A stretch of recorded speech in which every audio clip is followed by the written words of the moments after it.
We're speaking to Marco Bravo and Jorge Liz from Eureka, Portugal. Gentlemen, tell us a little bit about the projects we've seen here today. They've certainly been impressive and give the sense that Portugal is moving forward in terms of innovation and research.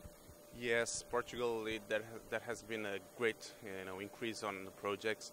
We increased like 8 times number of projects that we had last year, so it was a great figure for us. And this represents, of course, the involvement that we had from the chairmanship, because when a country has a chairmanship, always there's there's an increase on the projects.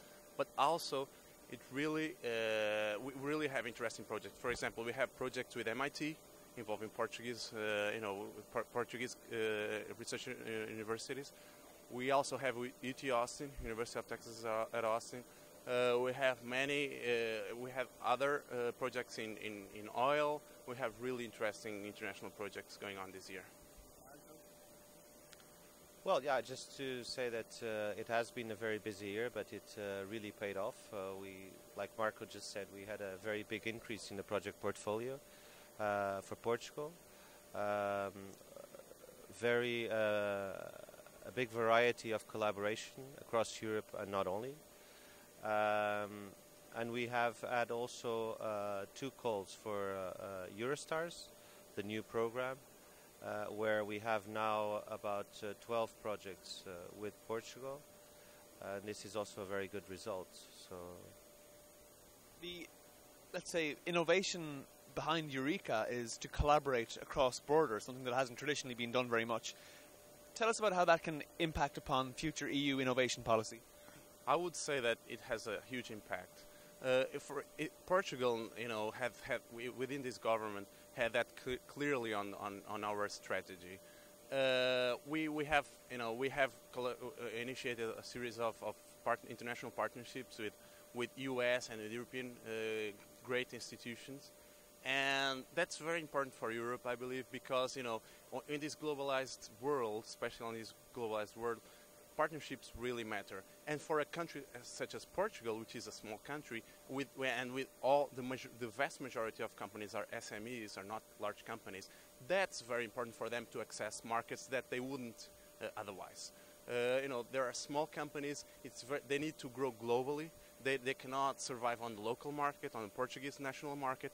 So these international partnerships are very, very important for the science part of it and also for the commercial, for the business part. Yeah, I would just like to reinforce what Marco said, saying that during our chair we were able to bring Korea as a new associate country, but we have also ensured or gathered interest from other regions in the world, such as South America, where Eureka has a twin network called Iberoeca, and during the new chair, German chair, we hope that this effort continues to bring these 2 networks closer together. And also Canada and South Africa have already showed interest, so we hope this really helps Eureka, because Eureka is from its origins a cross-border network by nature. But now we are talking about a bigger picture, so opening Eureka to the world. And I think this is very important, like Marco mentioned, especially for SMEs, European SMEs. What particular strengths have been a feature of the Portuguese presidency that the incoming German chairmanship could learn from?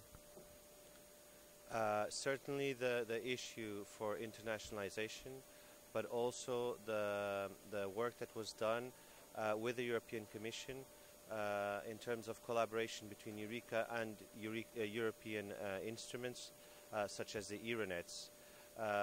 We have also been working towards more synchronized funding within Eureka.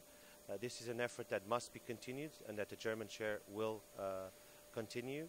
And from what I heard the German Secretary of State saying, they also want to bring in more venture capital to Eureka. So there is already a lot of public funding available through Eureka, a lot of private investment, but from the companies that participate in projects. But we think that we are missing this venture capital that is much more available in the US, but not so much in Europe. The venture capital is key, of course, in transforming research and patents into products. That seems to be a a frequent criticism of EU policy. Do you think that that's what we need to be working more towards? Yeah, definitely that's a big issue. The EU, I mean, not everything is bad. There are many good things in the EU. For example, you know, the patents in Europe are very, very expensive, but on the other hand, they are very, very good patents. You know, the system works really well. It's, you know, it's not as, the US is completely different. It's one country. Here we are a lot of countries. So in terms of patenting, we are achieving a new community patent right now. It has been discussed, and a really good step has been prepared, which is to, you know, to have only 3 languages for patents. It's French, English, and German, and you know, this will bring the costs down, and I hope that the quality of patenting in Europe remains the same. Other than that, yes, you're correct. Venture capital is different in the US.